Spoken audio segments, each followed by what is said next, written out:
celebrating together so joyfully. Words pour out from our kind souls. There is no place for inflated egos.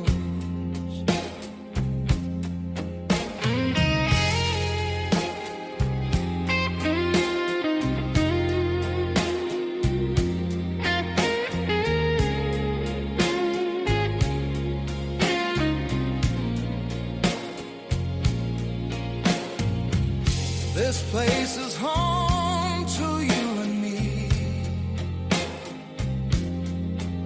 Surroundings familiar, a community. Let's write the words from our minds. All those adventures will be sublime. This group belongs to the member poets, caring and sharing those precious moments.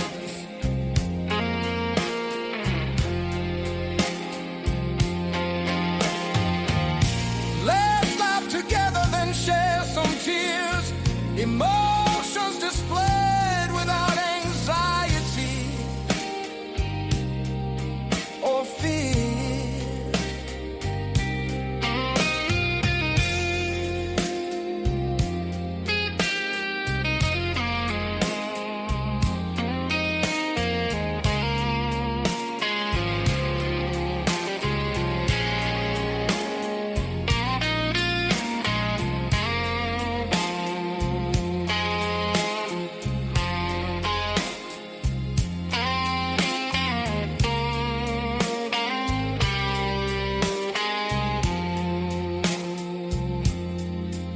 Quill and Parchment Society,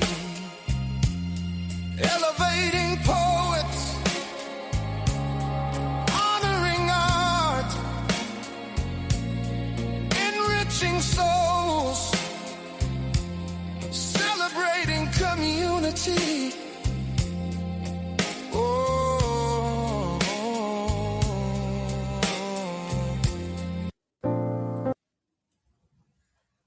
Welcome, everybody.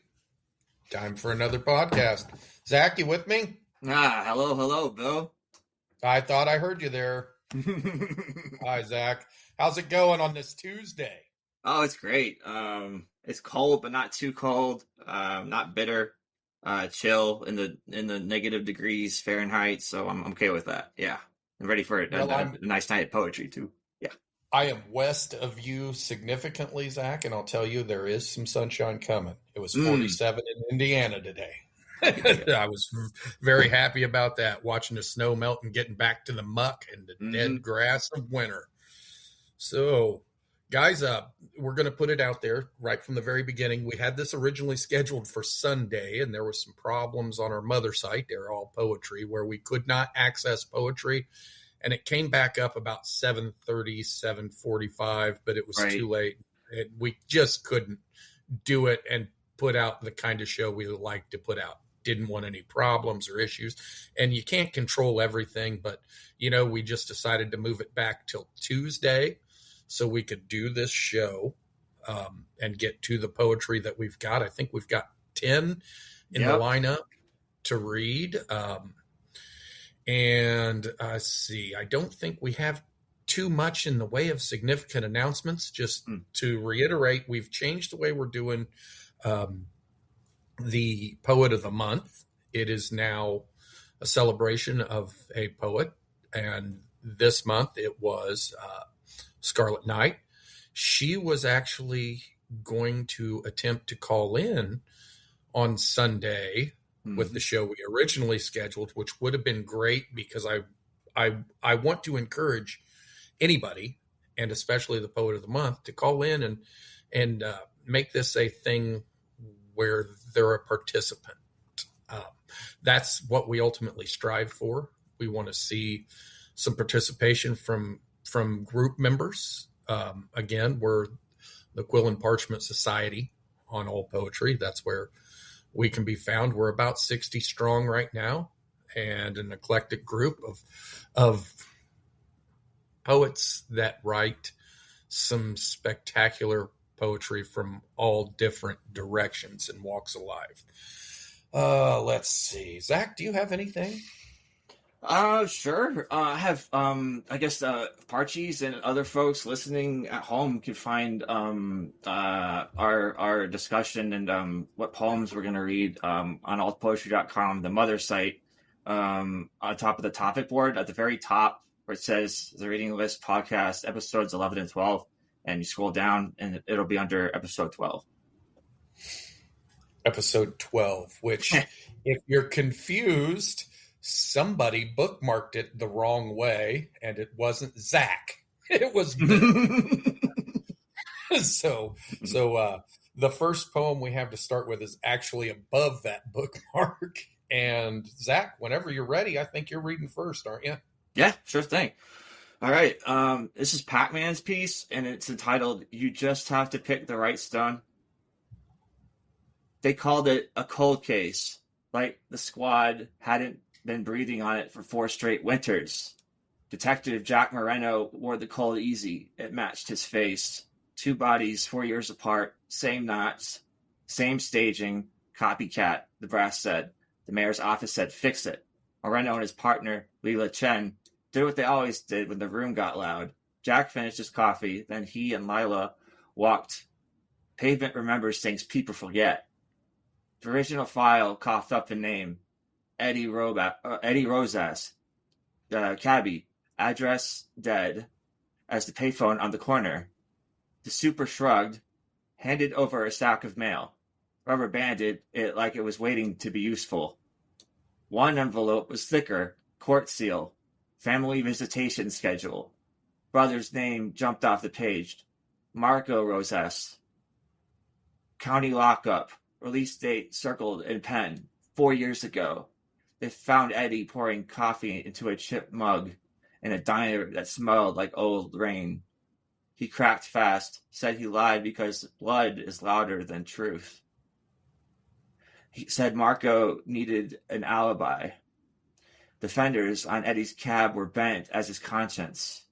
Marco was living under a borrowed name, working nights, tying knots he learned inside. The murders weren't copies. They were rehearsals, spaced out, careful, a man making sure the lie still held. When they confronted Marco, he went for his piece. Jack grabbed his wrist and stuck his 1911 45 APC in his face. Think again, Marco, unless you want your brains all over the wall. Lila cuffed him, and Jack ushered him out into the squad car. His gun went straight to the ballistics lab. Moreno closed the file. The mayor was already in front of the cameras. You keep turning stones over, eventually something's going to crawl out. End poem. A mystery. Yeah. A mystery, a caper. What do we have here? I was paying attention and reading thoroughly, but I can tell you if this is it's titled, You Just Have to Pick the Right Stone. So I think maybe the lesson here is to think about it instead of just go through it rambunctiously and carve up everything, as opposed to methodically going through your thought process before you turn every stone. You just pick the one that is speaking to you. So I like this, and I'm going to be honest with you. If it is a solvable mystery, I missed the clues. So I'm going to have to read this probably multiple times because it's not my strong suit, solving mysteries and stuff like that. And I may be completely wrong as far as it being a mystery to solve and it be more of a fable, with a moral or a lesson. Mm-hmm. And that's what it sounds like from the title, but it sure read like a mystery, I think. What are your thoughts, Zach? Because honestly, I enjoyed it. Yeah. But it intrigues me to the point where if there's something solvable there that I didn't get, a clue I didn't get, I need to be told. Mm-hmm. Okay. Go ahead, Zach. I'll give it a crack. Yeah, I mean, this is like a hard-boiled detective piece, like very much like a noir.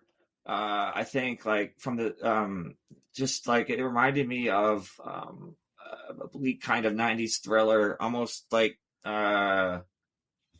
Seven in a way. That kind of serial killer, bodies turning up a lot in places, and it's kind of grim. Not only that, but I really like some of these phrases that jumped out at me. Like pavement remembers things people forget. It's like pavement remembering like what happens in shootouts, and like it has its own form of PTSD essentially. I thought that was really cool. And another one was this one: defenders on Eddie's cab were bent as his conscience. That's another one. And at the end, there's like a high stakes shootout, kind of like for sure. Well, not a shootout, but rather like he gets arrested, and it reminds me of like Law and Order in a way. Like I guess what I got out of it from is the methodical sort of way, the process that the detective sort of went through.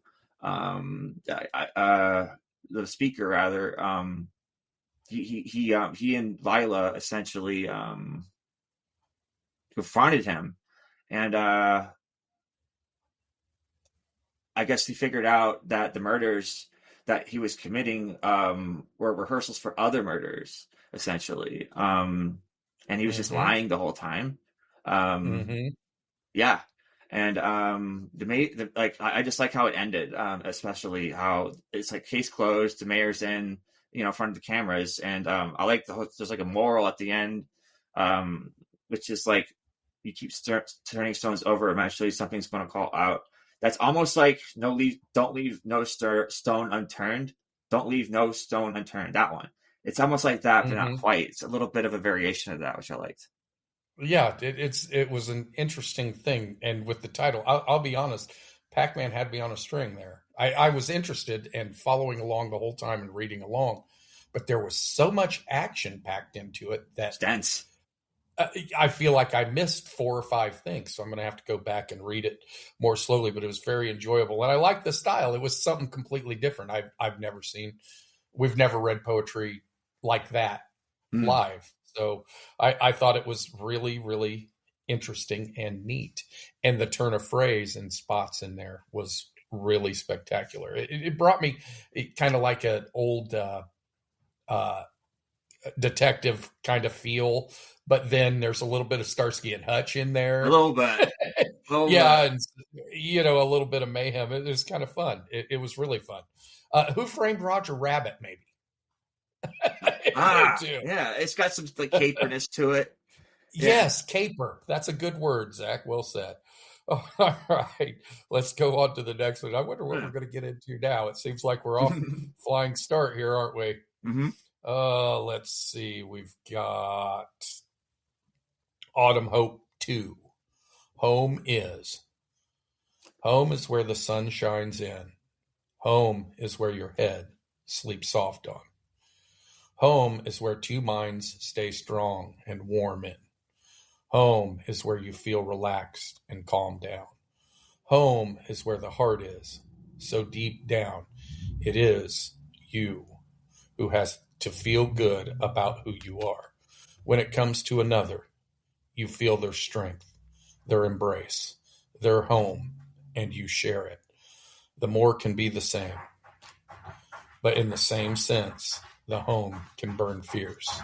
It can wage storms, maybe at last, in the spiritual sense. At least in the spiritual sense, I apologize. In poem. Want to go first, Zach? Absolutely. Or you want me to go first? No, I can go first. This piece was like more than just home is the heart, it's like, sure, that's the case, but like, it's more than that. It's more than that saying, it's more than that, aphorism. It sort of, expands upon that. And, it's like a place of lightness. It's a place of calm and relaxation. It's a place of, two minds. I like that, especially togetherness and not isolation. It's social bond, kind of a love. And I like the way these sentences kind of are written. They're kind of like declarative in a way. This is what it's very like each sentence has a certain similarity to the next sentence in a sense that like it's still varied the structure, but it just reads very it flows so well. And each sentence kind of almost begins a similar way with home is, so it gives that sort of repetition, reinforcing what the home is like. And I like how durable and enduring the home is at the end, despite that all that may happen. If it has a good foundation, I think it's meant to last, and almost like eternal in a sense. And I really enjoyed that. So I like this too because it is very declarative, like you said, Zach. It is. It's stating what the writer feels at home, all the feelings, the things that make it wonderful, and also it does hint at the trauma at home or drama at home. I mean, it hints at that, but it doesn't, make it dark. It's light. Yeah, it's not lingering light there. Because everything is resolved. Everything is wonderful at home with the people that make it home. And that's the funny thing, because I've considered the whole time I was reading that, the old saying, home is where the heart is, or, this is home. Well, and it says it in there, home is where the heart is. That's a line. So he uses that line, and there's always a longing for home, a longing to want to be there in that safe place and all of that. Even though the storms rage in the home, they're usually resolved there, most generally. So I like what this is saying. It's very declarative, and it is very authoritative in everybody should be able to feel at home. Yeah. And it's a wonderful, wonderful statement of what home is. So enjoyed it very much. Let's see, Zach, what do we got next? All right. Yeah, next up we have SKN's piece, and that's titled A Monsoon Hungers Within. A monsoon lamp flickers at the window, chants my name. It has watched generations wait for rain to decide departure. I hold my palms open, heat in suspension, collecting the sun's ablutions?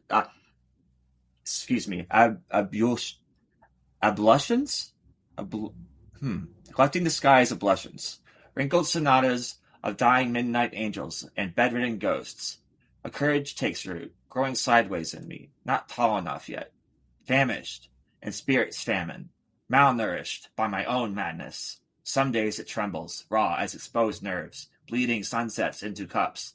But I smile at the audacity of wanting a bite before dawn ripens. A monsoon hungers within. End poem.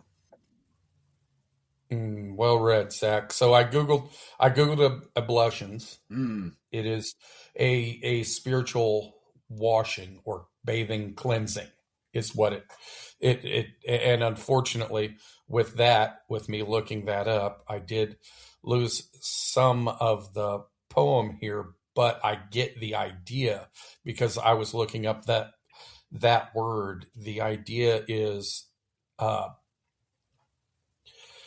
to, like, a monsoon lamp flickers at the window, chants my name. A monsoon lamp. Is that, a lamp, right? Because monsoon to me is just rain. It's tropical seasonal rain is a monsoon. But is the light pouring down? And it gets the attention of the writer. Wait for rain to decide departure.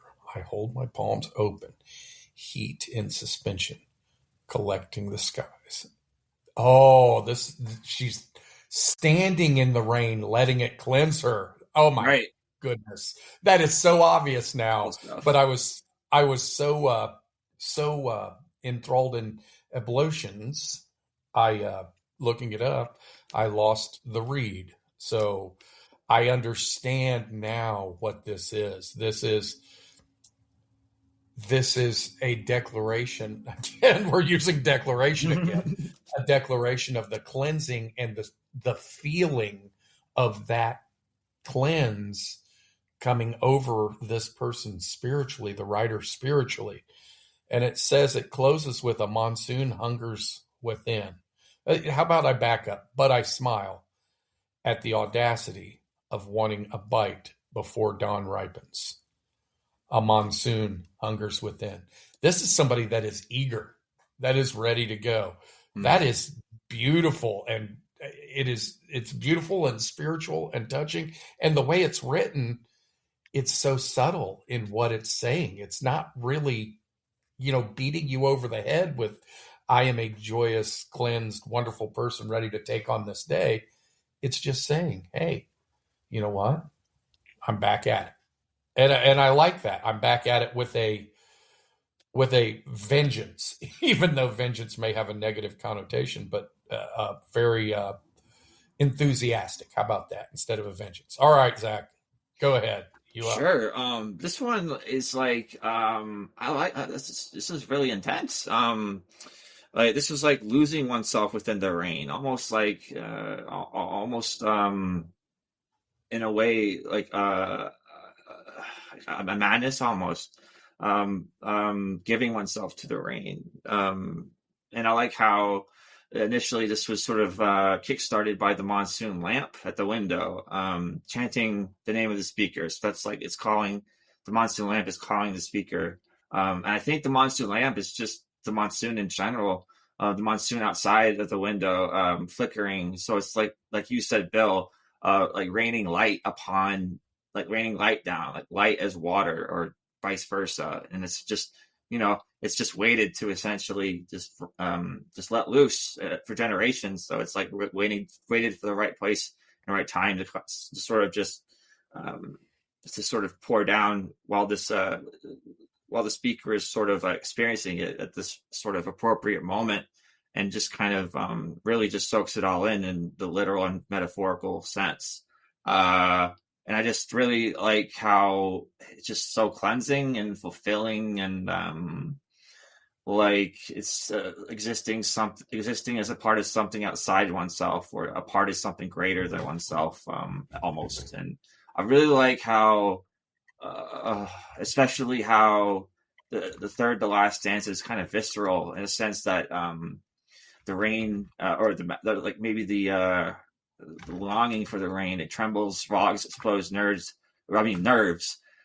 bleeding sunsets into cups. I like that line a lot. That was my favorite line. That's just great. A great line. Very visceral.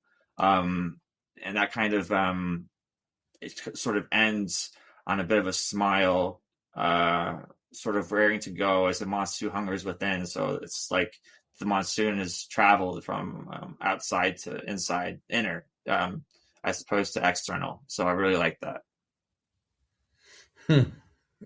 Well said, Zach. Your thoughts are spot on and great to hear as well. But this is something I always do, because this is a screen name that I really enjoy.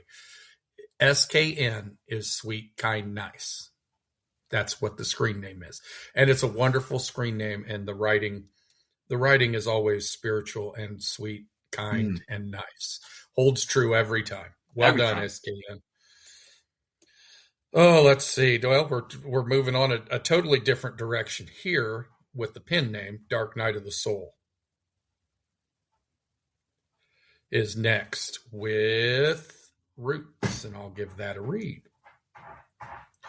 We left San Francisco, where glutes and thighs were shaped by rolling hills and San Andreas sidewalk cracks. Hand in hand, love was where we were. We were our own city. We left New England's winter tide ice sculptures and Tampa's summertime manatee visits, bound by words that shaped our skies. Nomadic feet cracked dry in desert south, and we lived beside roadrunners, cicadas, and geckos, Home wasn't a place, but a gossamer wings we wore. But gossamer wings we wore, fearlessly flying into the unknown. We found this place where we shimmy with dancing branches and hug the morning fog through glass. We gave a name, home, to this place with the trillium and the foxglove. But all along, love, we were our own roots. In poem. Got a theme, don't we, Zach? Yeah, home. Yeah, that's right. Really. That's another good home poem. Go right ahead. Oh, sure thing. Yeah. I really enjoyed this one. This is uh, like how love essentially knows no bounds. Have love will travel. It's gonna go wherever it's gonna go, no matter what. It's unstoppable. It's sort of uncontrollable in a way. I like how it's a very I like the motif of travel throughout. How like traveling sort of traversing vast distances sort of allows this sort of love to happen, and I think that's great. I think that's great sort of like a love crossing almost in a tangible sense, love going from place to place, and just crossing vast distances, and really these lived in experiences with like ultra specific details, and locations, almost like desert settings, sort of like Arizona, New Mexico, almost. I know, like San Francisco area, California, but like I was getting like definitely a desert vibe with the road runners and the geckos, and I just really like further on down the trillium and the foxglove. I'm not sure I guess it is still California. I'm not exactly sure the climate or the biome, but I just like how it travels. And the last line, the last two lines kind of remind me about the end of The Alchemist, how it like the speaker kind of, or the protagonist kind of finds what he was looking for all along, was at his home to begin with. Yeah, it really is, and I love that Autumn Hope's poem earlier was about home, and the theme continues here with Doug's version of this, and it cracks me up. I had commented on SKN's screen name, and I laugh every time I read Dark Night of the Soul's screen name and then read his poetry, because it's not dark. No, it is soulful. It's like, soulful. It's a tongue-in-cheek joke, and I appreciate that. I appreciate that, that it is such a joke. And I mean, I don't think that he couldn't write dark. I just haven't read any that I'm aware of, that I remember. But this is a very heady, emotional piece that is declaring, really in kind of a backdoor kind of way, it's declaring love for this person and the significant other. Between them, all these different places, strange places that they traveled to, foreign, even though they're all in the continental United States, foreign places, because different regions have different things. So they've been all over, but the constant has been the roots that they put down in their relationship. And that is what makes home. The structure doesn't, the region doesn't, it isn't the trees, it isn't the hills, it isn't any of that. It's the people you are with that make it home. We all have our home and our home bodies, the people that are there with us. And if you were in that building and those people weren't there, it wouldn't be anything but a building. So I really appreciate the way Dark Night of the Soul did this in this soft, emotional kind of way. It's one of those awe poems. When you read it and you're done, you go, awe. That's such a wonderful piece, and it reads very well too. He does so well with the title just being roots. So it's an open door. You don't know if you're talking about genealogy, if you're talking about plants, if you're talking about any of that, and then when you get into the poem, you're like, oh man, this is way more emotional than I expected. And then the way he closes it, but all along, love, we were our own roots. That's a wonderful statement to close. Very powerful and very poignant, and sums it up and caps it off nicely. Ah, I wonder what we got next, Zach. I got to get All back right. there. I was stuck reading it. I was stuck reading a stanza there again. All right.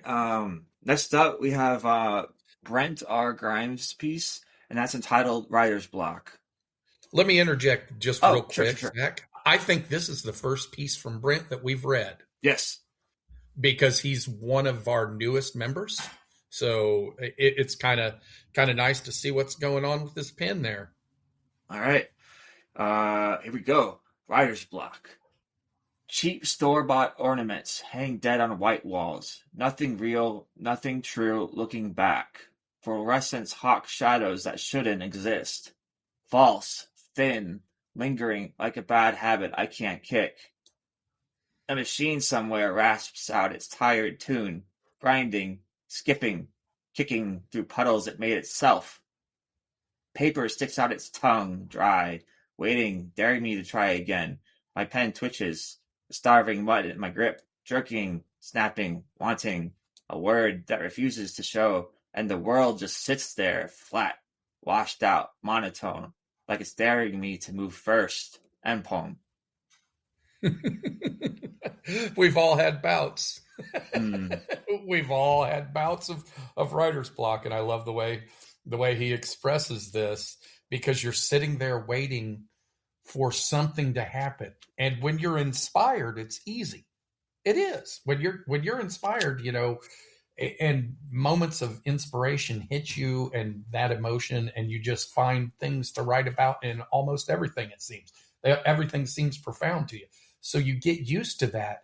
And then when you have that moment where you're stuck, it just builds and compounds until it's like you can't force it. You got to figure out how to massage it out of you or get inspired again, however that works. And we all have different methodologies and stuff like that. But the frustration of sitting there and, trying to find a word or a phrase or a subject or anything to just get you started is a wonderful thing when you make that breakthrough, because you've done it hundreds of times and then you just can't do it. And it's so frustrating. It's like if you had to wait on your next breath, if you couldn't draw it because you just couldn't think to do it, that would be frustrating, obviously with peril in mind, but it becomes so all consuming then. I've heard people lose sleep whenever they've got writer's block and stuff like that. So I like the way this said it, because it was serious enough. I think it wasn't silly in any way as far as that goes. It wasn't tongue in cheek. It didn't get tricky. It's like, just basically stating what it feels like for Brent to feel writer's block, and he's trying to express that to us, and he did a very good job of it. We all go through it in different ways. Zach, you want to talk about your writer's block and how this makes you feel towards that? Yeah, every now and then, for sure, it's just like creeps up, and you try to suppress, or like it's like you try to write it out, you try to force it out. It doesn't quite work that way. The creativity just it comes naturally sometimes, and to force it, I just don't know if that's entirely copacetic sometimes. But anyway, this piece, there's a hunger to it. That's what I appreciate about it the most. I think there's a hunger. There's a motif about hunger throughout. There's almost like a chomping at the bit, desperate. Not. It is kind of desperate, I'd say, to like dwell or draw upon that well of inspiration from within. Almost like there's like references to biting throughout, almost like an alligator or a dog just snapping at the paper that's coming out of the typewriter, that's in itself like a tongue, the paper.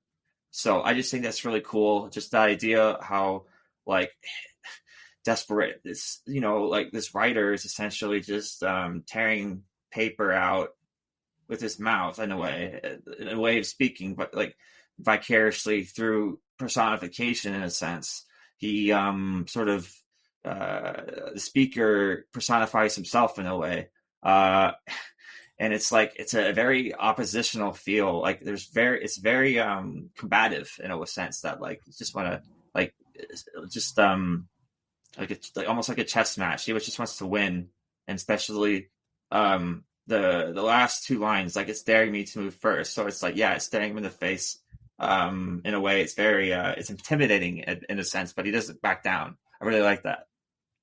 I did too. I mean, it's confrontational. Yeah, it is. It's confrontational. It's like, hey, I will win. I will get it done. Do you know, Zach, I just along this lines, because writer's block is such, in our community, we're a community of writers. Everybody goes through writer's block and moments of not being inspired and stuff. The one thing I figured out about me that works very well, most generally, is haiku. Go back to simpler forms of poetry and start writing. And then it's like the fuse is lit. What works for you? For me, new experiences, in general, like inspiring me most of all. Because I draw upon my real life a lot in my writes confessionally, and just for fictional purposes too. Just little bits and pieces I pick up along the way. Yeah.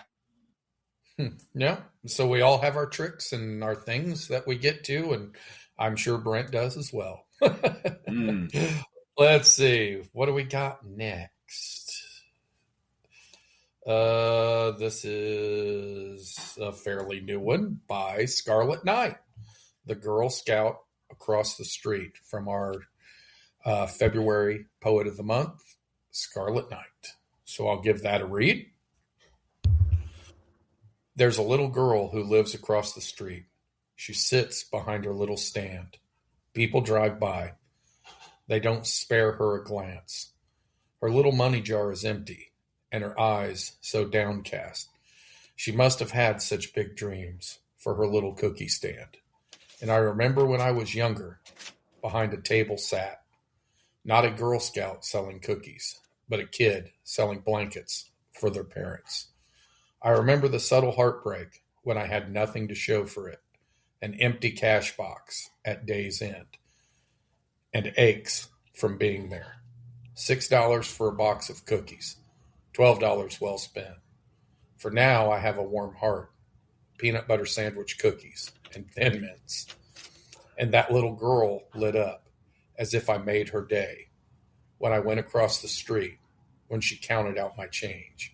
I can barely make ends meet, if I'm telling you the truth. I didn't necessarily need the cookies, but it healed something from my youth. And sometimes I look at the world and notice that I see. Sometimes we can make the world brighter with these silly little things. End poem. Another awe poem. Yeah. Go ahead, Zach. This piece if you want me to go, I'm good. So. I have no problem. Okay. This piece was very heartfelt. Very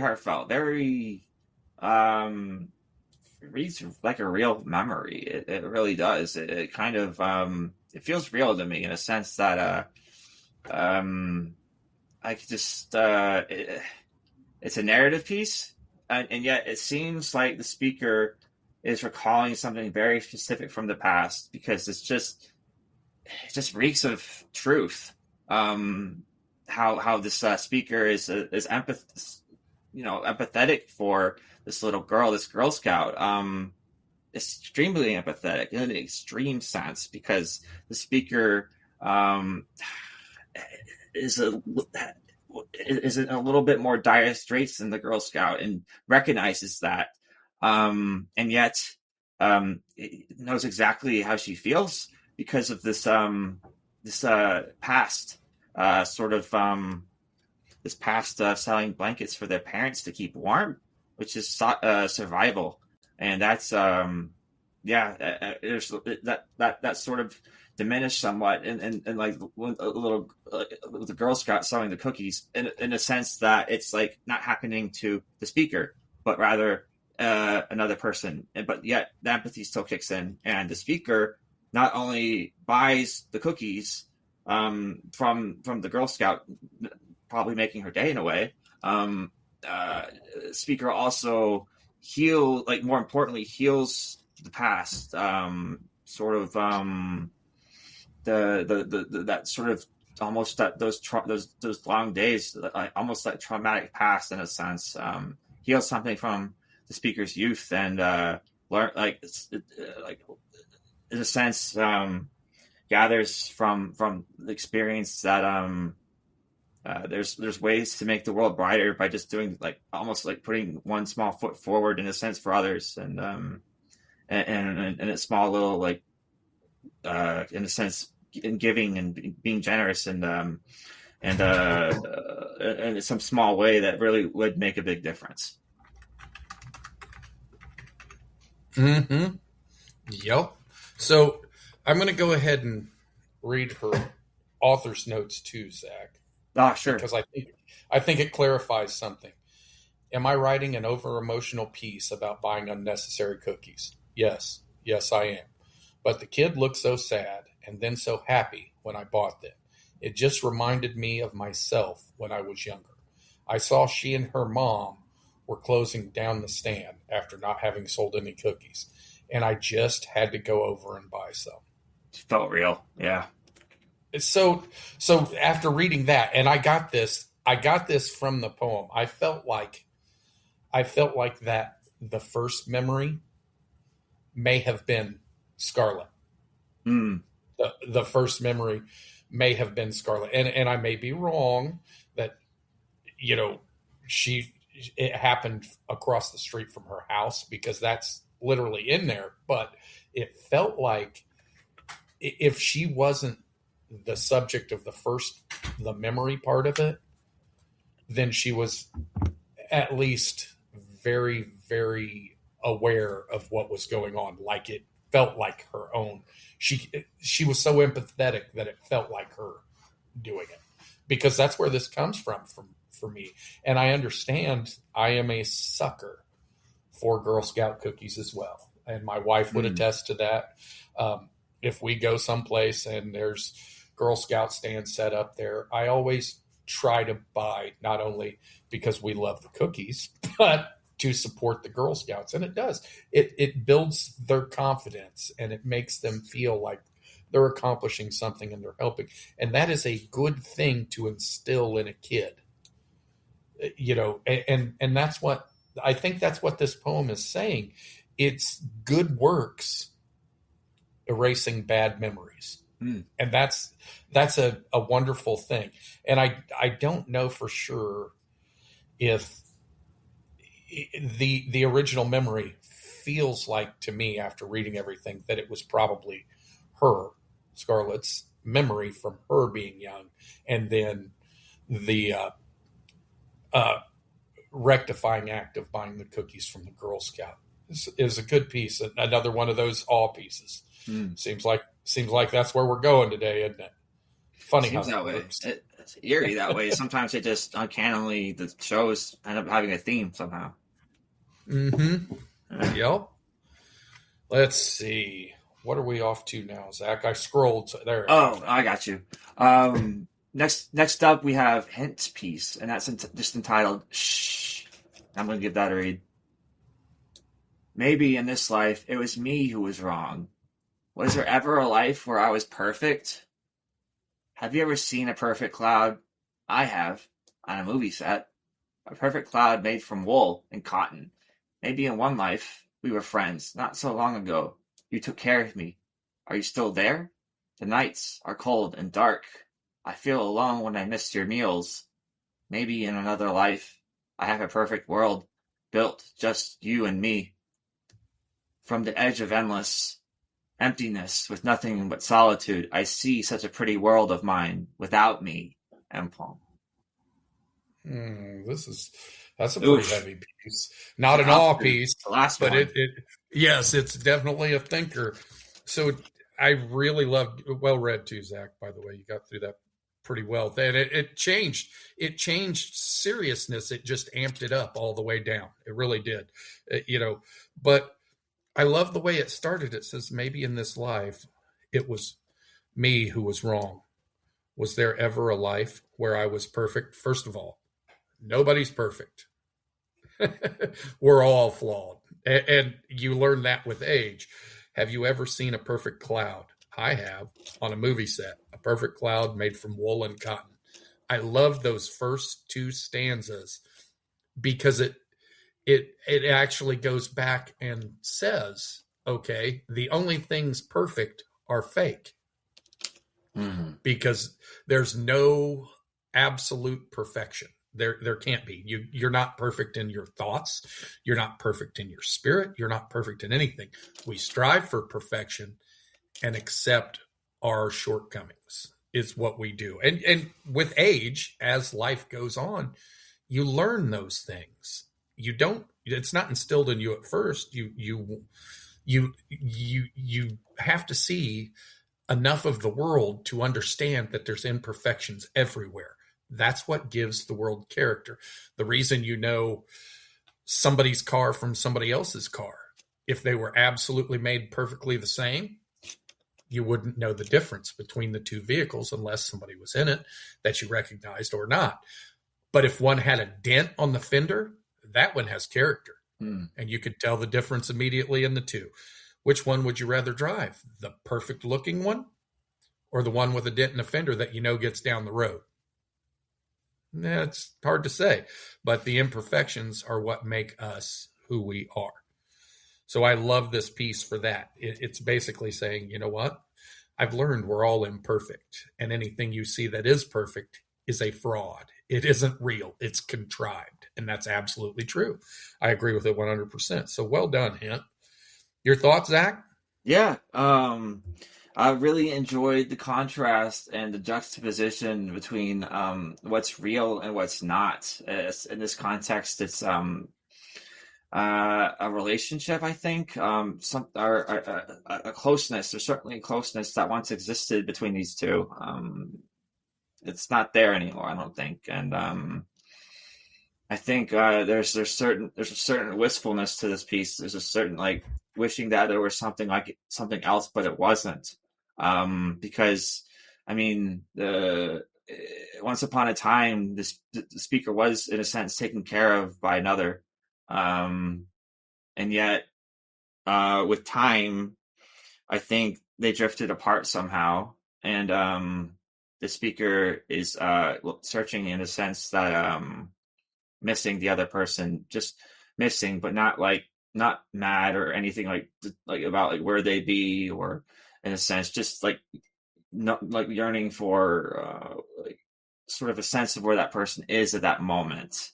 And that's kind of a pining sensation, and it's heart-wrenching, and it's really sad too. It's kind of devastating for about a piece about people drifting apart. It really hits hard. It's not entirely it's solemn, I guess. It's solemn and a bit melancholy. And I think the last stanza hits me the hardest because it's like the speaker is imagining the world in a sense without the speaker, and that's just, you know what that means. That's the most devastating thing of all. It's like the prelude to something worse, and that kind of upsets me in a way, but it's really well written. You know, Zach, that needed to be said as well, because I was kind of stuck on the front end, the fakeness and all that, but going down, like you said, it's a relationship thing, end of a relationship, whatever, regret, missing, and all that stuff. But things always get better. Yeah, they do. You just got to get through the darkness and find the light. Well, that's temporary, the darkness. Yeah, it is.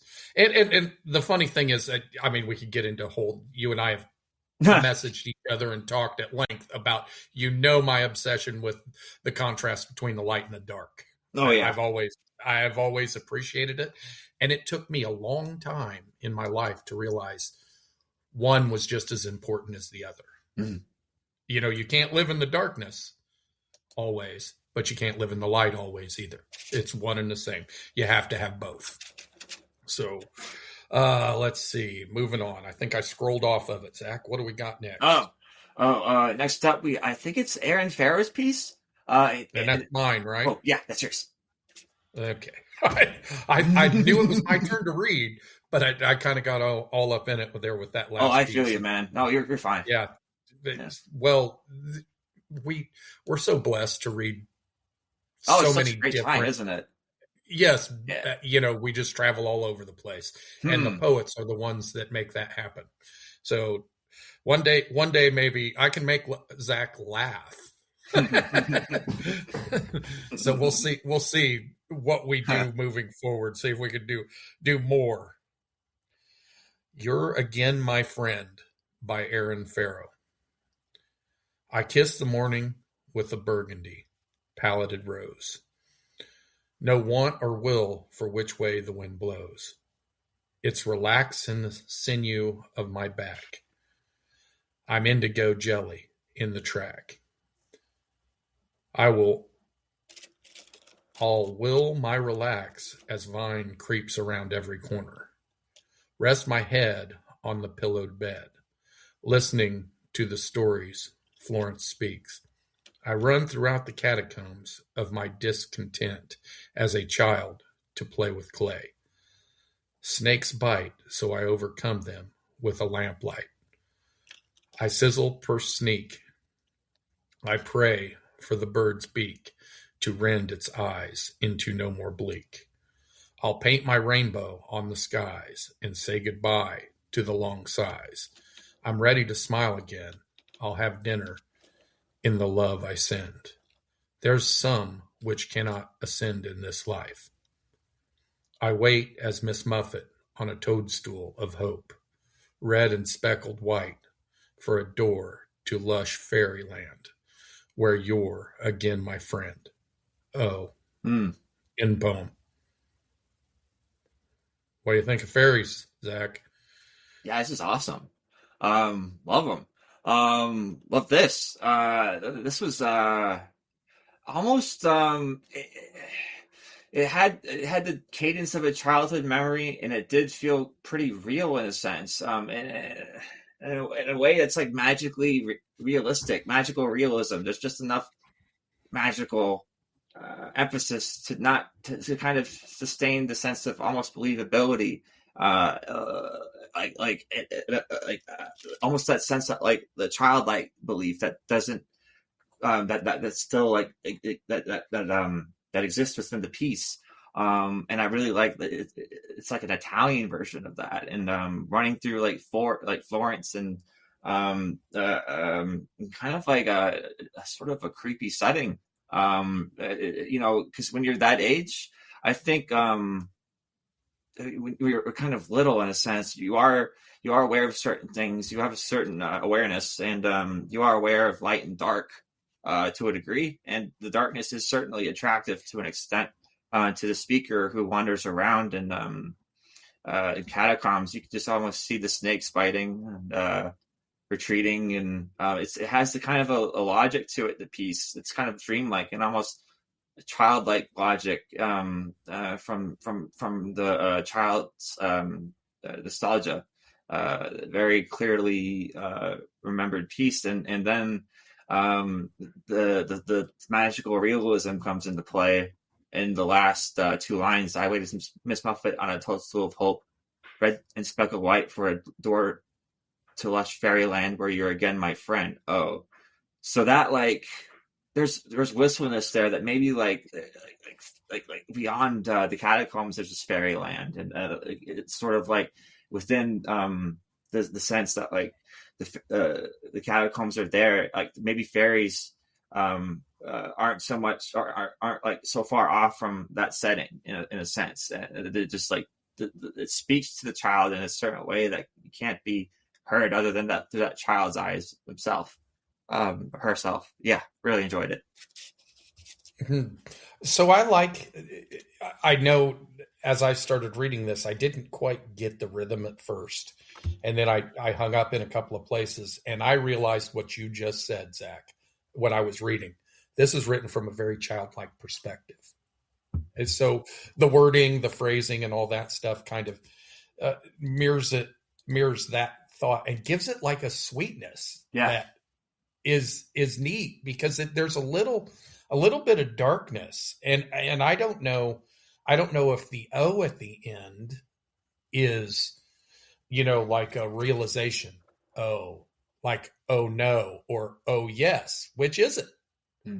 You don't really know. My assumption is it's a, oh no, this is not a good thing. Not the enthusiasm has waned and all of that, but excuse me, red and speckled white for a door to lush fairy land where you're again my friend.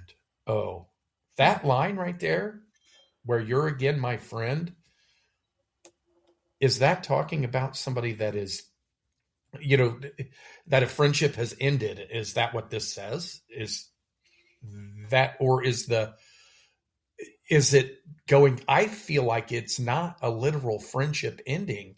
It's more of a realizing this imaginary land, this dreamscape or whatever it is that's in the writer's head, and revisiting it as an adult years later. Oh, it's an opening when you get in there. So that's how I chose to take it, on a very positive spin.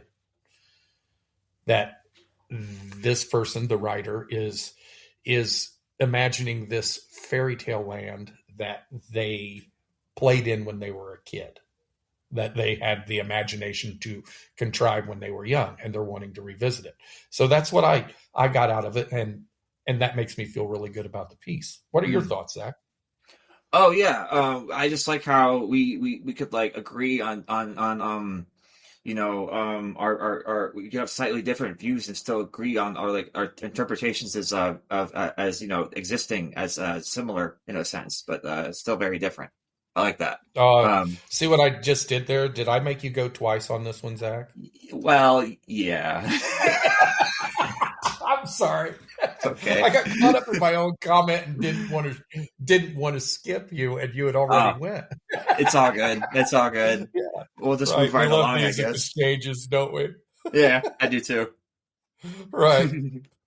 Let's see. Right. What do we got now? All right. Next up, we have Purple Gerbera's piece, and that's entitled Homemaker. I'm going to give it that a read. Loving him was an impossible acquired skill, a duty, a mission she had to fulfill, a futile way of making him stay with her, like serving 5-course meals to a picky eater, like making the bed for an insomniac, like arranging and toppling everything off the rack, like opening the curtains on a vampire, like tiptoeing over barbed wire, like watering flowers that were dead and drooped, like a scratched record player screeching on loop, like picnicking by the burnt barbecue, like building IKEA furniture with loose screws, like a television with no cable, like chairs always empty at the dining table, like never-ending ringing off the telephone, like a lawn never really mown, like the constant drip of the kitchen tap, like stepping on 100 mousetraps, like hanging photo frames over a frail rusted nail, like a home that felt like a run-down motel, like scrubbing an already clean floor, like trying to leave but unable to open the door because she spent 25 years before. Now it's like all a chore.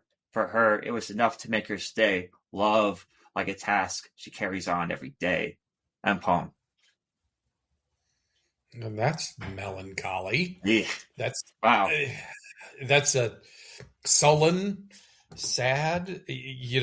Like I had this picture of somebody scrubbing a floor, just like that work was the best thing they had going on Like it's a loveless existence in a sad, somber place, and it's terrible.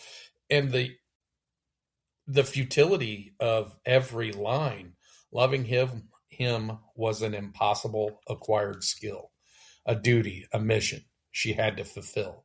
So she started, this person that's being written about starts in this place where she has this drive, and then over time it just wears and wears and wears and wears and wears, like serving a 5-course meal to a picky eater. Pointless. Like making the bed for an insomniac. Pointless. So there's this futility of all these acts that are being done as a homemaker that aren't appreciated or even acknowledged. It sounds like it's a terrible existence. Nobody wants to be relegated to insignificance, and that's what this feels like. So it says it very well, and it's the way it closes. For her, it was enough to make her stay. Love, like a task she carries on every day. So she's in her routine, and she's comfortable in that routine, even though it's a loveless existence. Just gray, somber. Well written, though. Really, it's moving. It's very moving. I hesitate to say I enjoy it. It's a great piece, but that feeling is put out there exactly the way the writer, I think, intended. What are your thoughts, Zach? That feeling is stifling. It's claustrophobic in a way, in a sense that you're just trapped in a sense that you're just giving and not, you're putting 100% and nothing's being given back.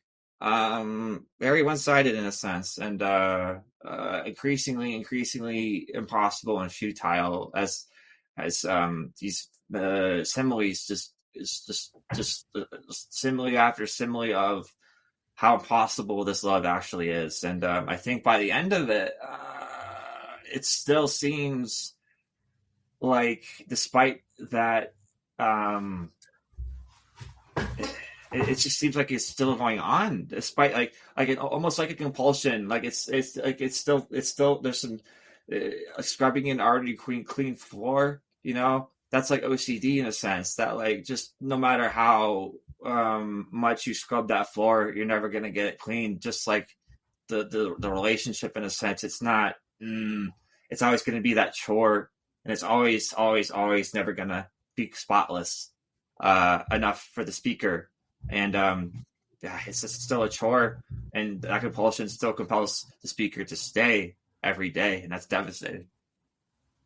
Mm-hmm. It seemed to me like a battle of wills almost. Yeah. Like, you know what? I'm going to show you over time how much I love you, and it will break you in a good way. You will open up. I just have to work harder and stay at it. That's what it sounded like to me. The irresistible force versus the immovable object.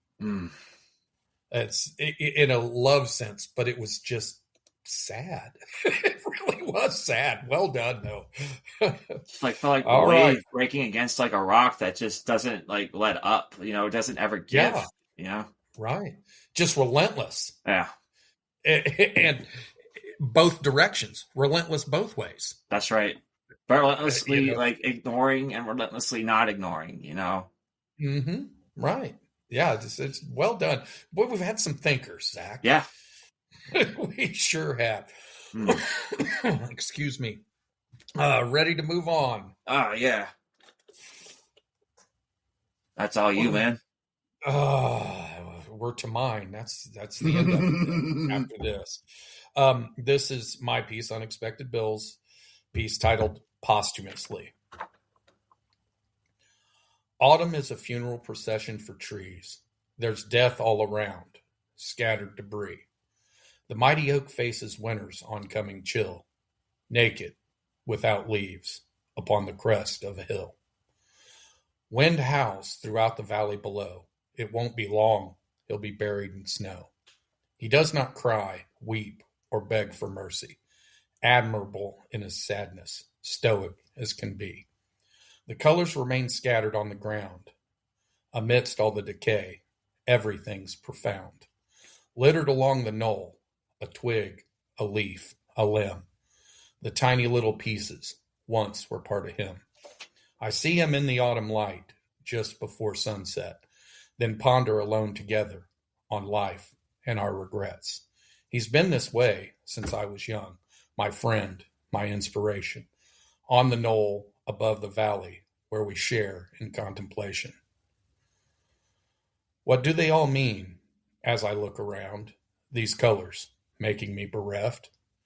Red and orange, yellow and brown, love burning, friendship and death. He wears the scars of a life well lived, no hurry, excess, or wasted days. Upon the hill, above the valley, absorbing spring's rain and summer's rays. I wonder how many times he has endured strikes from Zeus's lightning. The burls and knots, burns and splits, each story individually frightening. He is a testament, living and breathing, for time that continues passing, methodically. He'll become a pyre of memories where ash and oblivion meet, posthumously, in poem. Hmm. Is Yeah, that one you've read? No, hadn't not read this that. one all the way That. through. I don't think so. No, I have not. This one I really enjoyed. Yeah, it was melancholy, and also, well, started melancholy anyway with the autumn is a funeral procession for trees. Yeah, that's a great opening line. Yeah, it's just like you just imagine the fall, the fall in a sense that the leaves are just barely clinging, and winter's about to just bury everything in snow, and there's a personification of he throughout. There's the he pronoun, and it refers to a tree. It refers to just one tree within these trees, and he, in a sense, I think the speaker knows this tree very well. Is perhaps returning to the tree again and again, and calls the tree he. In a sense, it's very empathetic in a way. The human sort of feeling for nature, in a sense that, like, wondering just what this tree has been through, essentially, and really just imagining everything it's been through in a way, trying to, in a sense, like everything about this tree, the colors, the decay, which is still honorable and profound, even though it's decomposing. It's still a process and part of the tree. It's just part of everything else. Yeah, and I just really enjoyed how, like, omnipresent this tree is throughout the speaker's life. In a sense, it was a support for the speaker, I think, and in a way, despite being inanimate, maybe in a quite literal sense, maybe the speaker climbed the tree and maybe supported the speaker in that sense too. I just like the questioning nature of the speaker, just very curious in a sense that you can tell that the speaker has a deep love for nature and this tree. And then of course, I like how the speaker sort of ponders upon what even the end of the tree, because that still comes despite the tree's longevity. They all meet their end eventually, and I just really enjoyed that, Bill. Thank you, Zach. I appreciate that you picked up on everything I was writing there, but I will tell you, this is about one specific tree. It's a tree that my mom actually has a picture of me and my brothers and my cousins in Tennessee at my great aunt's house. It was out in front of her house by the road, and we used to climb up that tree, and it was like a pillar. It was a foundational part of every one of those memories from going down there to Tennessee. And the last time I was down there, the tree was coming to an end. I mean, and I started thinking about that, and that's where this come from. So the tree, the life cycle of the tree, obviously mirrors human life cycle just the same, but it's longer, it's more drawn out. But my thought was, when that tree meets its end, when it finally falls and becomes ash and is returned to earth, just like we all are, will that be in my lifetime? Because it's it's meeting its end, but that end is so slow. It's not instantaneous. And the thought of all those memories, those memories, we weren't the only kids to climb that tree, but those memories are there and they'll linger after the tree's gone. So it's pretty much saying that. And the personification was obviously a tool used intentionally to make you think about life cycles and stuff like that, and what's left when it's all gone. So I didn't honestly have a direction whenever I started writing about it. It wasn't like I thought of this concept and decided to write about it. It's like I thought of that tree and then started thinking about that tree, and everything, the scattered debris that I mentioned is everything that's happened in life, all those little memories, those pieces, those chunks, the scars of life where you're struck by, the tree is struck by lightning and stuff like that. Obviously the metaphor I think is pretty clear, and I enjoyed writing it because it made me feel spiritually connected to the earth. And that's something that I've always enjoyed. Even if I don't go out trail hiking and stuff like that, like I did when I was young, running around in the woods like a native, I still enjoy it. And every time I get out in it, it's spectacular and I love it. And some of the most profound lessons in life are taught by nature. It's really quite simply where it was. And I was so happy. I'm always happy to share my poetry and read it and listen to your comments, Zach. I appreciate it. And I hope it come on over the airwaves pretty well. We as writers, and I encourage everybody that, if you're not writing, start writing. You'll find some things out about yourself you didn't know. You'll learn some things, because when you start, it's the good kind of Pandora's box, isn't it, Zach? It just keeps opening more and more and more, unless you're in that cycle like poor Brent was, where you're suffering from writer's block. But that's part of the gig, when you're signing up for it. That's what you do. You run into writer's block, and then you get inspired and you write something that you're really happy about, sharing with other people and poets, and letting me and Zach read and comment on and try to understand on this podcast we do here. You got any other thoughts, Zach?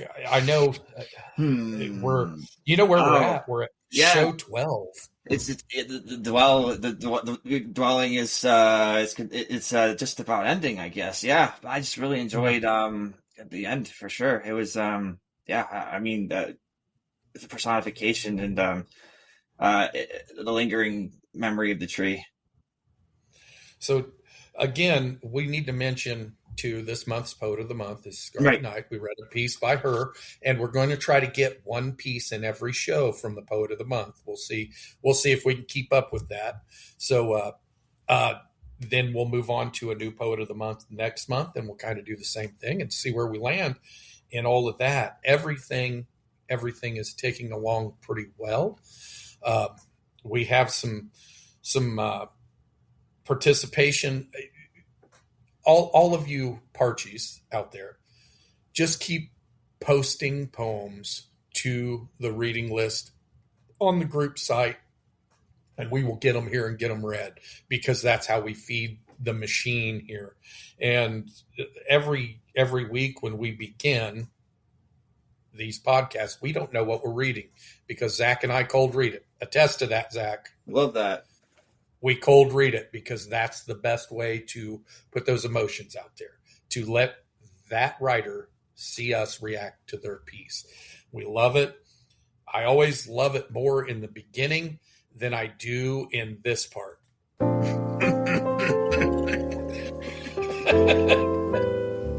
Thank you, Zach. You got the timing down. There's like a 2-second delay when I click. Oh yeah, so I have to keep up with that. Yeah. And the more shows we do, the more I'm going to have to surprise you somehow. But I don't know how that's going to be. I see those tricks of yours. Yeah, you are. But we have a good time, don't we? Yeah, we do, man. All right, guys. We'll see you next time. Should be coming Monday at 7 p.m. All right, Bill. All right, Zach. Thank you, man. Enjoyed it.